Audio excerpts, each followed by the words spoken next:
Simon, Crystal Palace, your former club, of course. I wonder what the motivation was on this. It's perceived that there was a bit of a briefing of the media regarding two of their players. And it's now being reported that Crystal Palace have put a minimum £60 million price tag on each of the heads of their star players, Eberechi, Eze and Michael Olise. So it looks as though they're bracing themselves for bids come the next window, come the summer, FFP or no FFP. Yeah. And then other information suggests that, both have buyout clauses in their contracts, and that clubs are suggesting those buyout clauses will be met by interested parties. Can we assume that Palace are certainly prepared for it, and that the eventual outcome here will that Eze and Olise will move in the next window? Well, the commercial reality of it is that you need to be prepared for it, because you've got two starlets, one of them that was courted last summer by Chelsea, that signed a new contract in Olise, and one of them that's on fire right now in terms of reputation and performance on the field in terms of Eze. And we've had this before with Wilfried Zaha. Obviously, what counted in against Wilfried was his previous voyage to Manchester United didn't work out the way it perhaps should have done. With his talent. With his talent. But now you've got two players, and often is the case with slightly smaller clubs in the Premier League is that the bigger clubs can use the lure of going to them as, in part, an ability to reduce the price, because the player will become entranced by the opportunity of a bigger club, and all of a sudden you've got a player not particularly happy, and it becomes part of the commercial negotiation. What Palace are laying down is a clear demarcation point, and well done them for doing it, which is you're not buying these players for anything under what we think they're worth, and in this market this is what we think they're worth. So that's your starter for 10. Away you go. We'd like to have some competitive tension, so we'd like to have clubs bidding against one another. It's not Palace hoisting up the white flag and saying we recognise where we are on the food chain and we can't do anything about this. It's Palace. If you want them, this is what it'll cost you. It's Palace facing the commercial reality. They can't be King Canutes. They can't sit there and command the sea to go back just because they don't want these players to go, when they know that the reality of it is a distinct possibility that's what's going to happen. So the next best thing they can do is go, right, okay, we're going to try and get 150, 130, 140 million for these two players, and here you go, Oliver. Here's your kitty for next season to go buy the players that you want around you. And it will be a difficult thing for Palace, because alongside the centre forward who's suddenly hit a vein of form, I was unsure of him. He looked a little bit cumbersome previously, Mateta. But the other two boys are proven quality. And now you've got a formidable front three. And now what you're doing is you're saying Wilfried Zaha's gone. He was a talisman. Off he's gone to Turkey and whatever he's doing over there. And Galatasaray. And now we're saying, basically, when you got those three boys on the field, Palace have suddenly come alive, like they did at the back end of last year when also Roy came in. Manager, since he's been there, I mean, that's 3 wins now, Jim, on the Browns. So Palace finally looking really very good level. I think Eze is the one. I watched him really closely.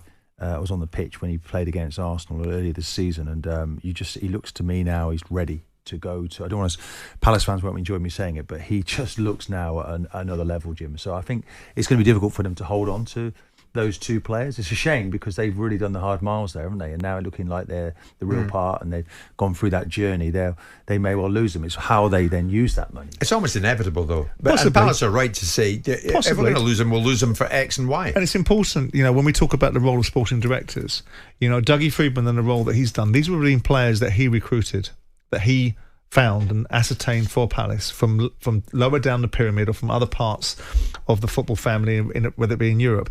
And this is something that he's done repeatedly, whether it was when he was the manager of the team and brought in Yannick Bolasie, who was a flying machine that Everton paid 35 million quid for, or whether it was Jednak or other players that they brought in.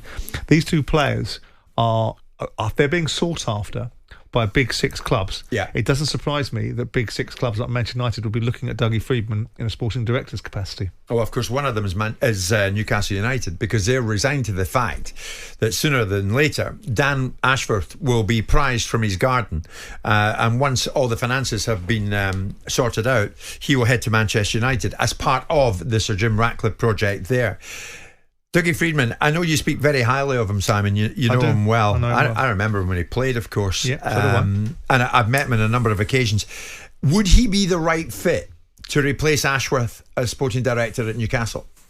I don't see why not, if Dougie wanted to go in that direction.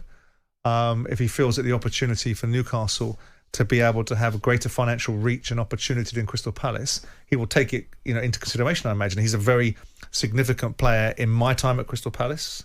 So scored a goal that kept us in the Championship, was a big part of the team that got promoted to the Premier League. He was a big part of the team that nearly stayed in the Premier League, and he would manage the side. I think he was the intellectual capital behind the side that got promoted, that Ian Holloway inherited when he went off to Bolton. And he's come back and been a fundamental part of their recruitment policy. He stays in the background. He's not interested in being front of the limelight. Very diligent, very thorough, very professional, very low-key.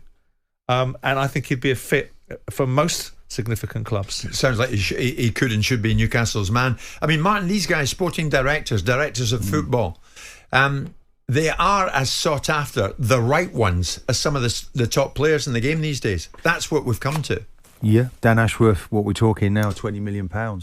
It seems remarkable, doesn't it? That I'm surprised it comes down to only one person within a football club. And there isn't a case of like looking at systems and putting things in place for when you do lose somebody of this quality. Dougie Freedman, I'm looking at it and thinking, okay, has he produced enough players? We can see some good ones here.